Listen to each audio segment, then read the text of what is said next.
ಗುರುಭ್ಯೋ ನಮಃ.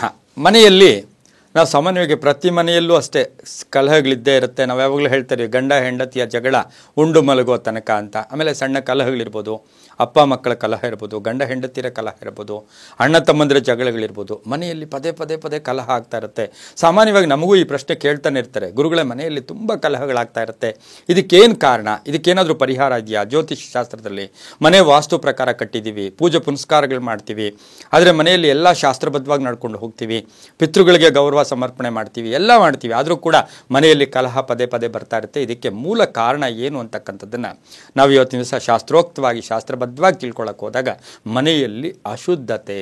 ನಾವೇನು ಮಾಡ್ತೀವಿ, ಅಡುಗೆ ಮನೆ ಇರ್ಬೋದು, ದೇವ್ರ ಮನೆ ಇರ್ಬೋದು, ಮಲಗೋ ಮನೆ ಇರ್ಬೋದು, ಅಥವಾ ಮನೆ ಪೂರ್ತಿ ನೋಡೋಕ್ಕೆ ಹೋದಾಗ ಸ್ವಲ್ಪ ಶುದ್ಧತೆಯನ್ನು ಕಾಪಾಡ್ಕೊಂಡು ಬಂದಿದ್ದೆ ಆದರೆ ತುಂಬಾ ಒಳ್ಳೆಯದು. ಯಾವ ರೀತಿ ಶುದ್ಧತೆ? ಮನೆಯಲ್ಲಿ ಹಳೆಯದಾದ ಉಪಯೋಗಿಸದ ವಸ್ತುಗಳನ್ನು ಮನೆಯಲ್ಲಿ ಹಾಗೆ ಇಟ್ಕೋಬೇಡಿ. ದಾನಂ ದಹತಿ ಪಾಪಂ. ಯಾರಿಗೆ ಅವಶ್ಯಕತೆ ಇದೆಯೋ ಅವ್ರಿಗೆ ಕೊಟ್ಬಿಡಿ. ಎಷ್ಟೋ ಸರಿ ಏನಾಗಿರುತ್ತೆ, ಒಂದು ವಸ್ತು ತಂದಿರ್ತೀವಿ, ಅದು ತುಂಬ ಬದಲಾವಣೆಯಾಗಿರುತ್ತೆ, ಅದು ಹಾಗೇ ಇರುತ್ತೆ. ಈಗ ಒಂದು ಫ್ರಿಡ್ಜ್ ಇರುತ್ತೆ, ಒಂದು ವಾಷಿಂಗ್ ಮಿಷಿನ್ ಇರುತ್ತೆ, ಅಥವಾ ಒಂದು ಮಿಕ್ಸಿ ಇರುತ್ತೆ. ಆ ಮಿಕ್ಸಿ ಏನಾಗಿರುತ್ತೆ, ಈಗ ಬದಲಾವಣೆ ಆಗ್ತಾ ಆಗ್ತಾ ಹೊಸ ನವನವೀನ ಒಂದು ವಿನ್ಯಾಸಗಳಲ್ಲಿ ಬಂದಿರ್ತವೆ, ಆದರೂ ಕೂಡ ಹಳೆಯದನ್ನು ನಾವು ಹಾಗೆ ಇಟ್ಕೊಂಡಿರ್ತೀವಿ. ಆದ್ದರಿಂದ ಮನೆಯಲ್ಲಿ ಏನಾಗುತ್ತೆ, ಜ್ಯೇಷ್ಠಾಲಕ್ಷ್ಮಿಯ ಪ್ರವೇಶ ಆಗುತ್ತೆ, ಕಲಹಗಳು ಜಾಸ್ತಿ ಆಗುತ್ತೆ, ಕೋಪತಾಪಗಳು ಜಾಸ್ತಿ ಆಗುತ್ತೆ.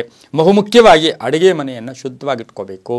ಮನೆಯಲ್ಲಿ ಅಡುಗೆ ಮಾಡಿದಾದ್ಮೇಲೆ, ಎಲ್ಲರೂ ಕೂಡ ಆಹಾರವನ್ನು ಭುಜಿಸಿದ್ದಾದಮೇಲೆ, ಬೆಳಗಿನ ಜಾವ ಅಥವಾ ಟಿಫನ್ ಮಾಡ್ತಕ್ಕಂಥ ಟೈಮ್ ಆಗ್ಬೋದು, ಮಧ್ಯಾಹ್ನ ಆಗ್ಬೋದು, ರಾತ್ರಿ ಆಗ್ಬೋದು, ಆಯಾ ಕಾಲಕ್ಕೆ ನೀವೇನು ಅಡುಗೆ ಮಾಡಿರ್ತೀರ ಅದಾದ ನಂಗೆ ತಕ್ಷಣವೇ ಆ ಅಡುಗೆ ಮನೆಯನ್ನು ಒಂದೇ ಒಂದು ತಟ್ಟು ಜಸ್ಟು ಡ್ರಾಪು ಅರಿಶಿನ ಪುಡಿ ಹಾಕ್ಕೊಂಡು ಆ ಮನೆಯನ್ನು ಒರೆಸಿದ್ದೆ ಆದರೆ ಆ ಮನೆಯಲ್ಲಿ ಜಗಳಗಳು ಬರೋದಿಲ್ಲ, ಕಡಿಮೆ. ಆ ರೀತಿ ಜಗಳಗಳು ಬರೋ ಸಾಧ್ಯತೆ ಕೂಡ ಇರೋದಿಲ್ಲ. ಅದರ ಜೊತೆಗೆ ಆ ಮನೆಯಲ್ಲಿ ಏನಪ್ಪ ಅಂದರೆ ಹಳೆಯ ವಸ್ತುಗಳನ್ನು ಯಾವಾಗಲೂ ವಿಲೇವಾರಿ ಮಾಡ್ತಾ ಇದ್ದಿದ್ದೆ ಆದರೆ ಅದು ತುಂಬಾ ಒಳ್ಳೆಯದಾಗುತ್ತೆ. ಇನ್ನು ಬಹುಮುಖ್ಯವಾಗಿ ಏನು ಅಂದರೆ, ಮನೆಯಲ್ಲಿ ಚಪ್ಪಲಿಗಳನ್ನು ಹಾಕ್ಕೊಂಡು ಮನೆ ಪೂರ್ತಿ ನೀವು ಓಡಾಡ್ತಾ ಇದ್ದಿದ್ದೆ ಆದರೆ, ಅಡುಗೆ ಮನೆ ಆಗ್ಬೋದು, ಈಗ ನಾವು ಸಾಮಾನ್ಯವಾಗಿ ಹೇಳ್ತೀವಿ ಒಂದು ಮಗುವನ್ನು ಹಡೆದಂಥ ಸಂದರ್ಭದಲ್ಲಿ ಆಕೆ ಚಪ್ಪಲಿ ಹಾಕ್ಕೊಳ್ಳೇಬೇಕು, ಅದು ಬೇರೆ. ಆದರೆ ಅದೇ ಕೆಲಸವಾಗಿ ಮನೆ ಪೂರ್ತಿ ಮನೆಯೆಲ್ಲವೂ ಕೂಡ ಆ ಚಪ್ಪಲಿಯಿಂದ ನಡೆಯೋಕ್ಕೆ ಹೋದಾಗ ಆ ಚಪ್ಪಲಿಗಳು ಹಾಕ್ಕೊಂಡು ನಾವು ನಡೆದಿದ್ದೆ ಆದರೆ ಅದರಿಂದ ಸಹ ಮನೆಯಲ್ಲಿ ಕಲಹಗಳು ಕೂಡ ಜಾಸ್ತಿ ಬರುತ್ತೆ. ಈ ಕಲಹಗಳು ಬರಬಾರ್ದು ಅಂದರೆ ಅಡುಗೆ ಮನೆಯನ್ನು ಶುದ್ಧಿಯಾಗಿಟ್ಕೋಬೇಕು, ಹಳೆಯ ವಸ್ತುಗಳನ್ನು ವಿಲೇವಾರಿ ಮಾಡಬೇಕು. ಅದರೊಂದಿಗೆ ನಿಮ್ಮ ದೇವರ ಮನೆಯಲ್ಲಿ ನೀವು ಪೂಜೆ ಮಾಡ್ತಕ್ಕಂಥ ಮನೆಯಲ್ಲಿ ಒಂದು ಇಡೀ ನಿಮ್ಮ ಕೈಯಲ್ಲಿ ಎಷ್ಟು ಸಿಗುತ್ತೋ ಅಷ್ಟು ಮೆಣಸನ್ನು ಒಂದು ಕೆಂಪು ವಸ್ತ್ರದಲ್ಲಿ ಕಟ್ಟಿ, ಕೆಂಪು ಬಟ್ಟೆಯಲ್ಲಿ ಮೆಣಸು, ಕರಿಮೆಣಸು ಅಂತ ನಾವೇನು ಕರಿತೀವಿ, ಅದನ್ನು ಆ ಕರಿಮೆಣಸನ್ನು ಒಂದು ಕೆಂಪು ವಸ್ತ್ರದಲ್ಲಿ ಕಟ್ಟಿ ದೇವ್ರ ಮನೆಯಲ್ಲಿ ಇಟ್ಬಿಟ್ಟು ವಾರ ಯಾವ ವಾರ? ಮಂಗಳವಾರದ ದಿವಸ. ಆ ಮಂಗಳವಾರದ ದಿವಸ ಆ ಕಪ್ಪು ಮೆಣಸನ್ನು ಯಾರೂ ತುಳಿದೇ ಇರತಕ್ಕಂಥ ಜಾಗದಲ್ಲಿ ಹಾಕಿ ಮತ್ತೆ ಅದಕ್ಕೆ ಸ್ವಲ್ಪ ಕಪ್ಪು ಕರಿಮೆಣಸನ್ನು ಇಟ್ಟಿದ್ದೆ ಆದರೆ ಮನೆಯಲ್ಲಿ ಕಲಹಗಳು ಕೂಡ ಆಗೋದಿಲ್ಲ.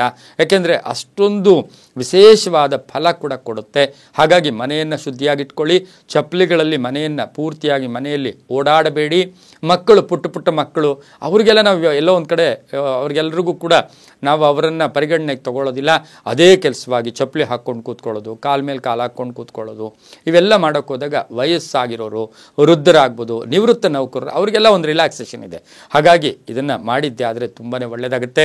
ಹಾಗಾಗಿ ಕಲಹಗಳು ಕಡಿಮೆ ಆಗುತ್ತೆ, ತುಂಬಾ ಒಳ್ಳೆಯದಾಗ್ತಕ್ಕಂಥ ಸಾಧ್ಯತೆ ಇರುತ್ತೆ. ಅದರ ಜೊತೆಗೆ ಮನೆಯಲ್ಲಿ ಪ್ರತಿದಿನ ರಾತ್ರಿ ನೀವು ಹಾಲಲ್ಲಿ, ನಿಮ್ಮ ಹಾಲ್ ಅಂತ ಏನು ಕರಿತೀವಿ, ಅಲ್ಲೂ ಮಂದವಾಗಿ ಒಂದು ಲೈಟ್, ಒಂದು ಸಣ್ಣ 0 ಕ್ಯಾಂಡಲ್ ಬಲ್ಪು ಆ ಹಾಲಲ್ಲಿ ಯಾವತ್ತೂ ಅಷ್ಟೇ ಅದು ಚಿಕ್ಕ ಮಂದವಾಗಿ ಒಂದು ಬೆಳಕಿದ್ದಿದ್ದೆ ಆದರೆ ಮನೆಯಲ್ಲಿ ಕಲಹಗಳು ಕೂಡ ಬರೋದಿಲ್ಲ. ಅದರಿಂದ ತುಂಬಾ ಒಳ್ಳೆಯದಾಗುತ್ತೆ.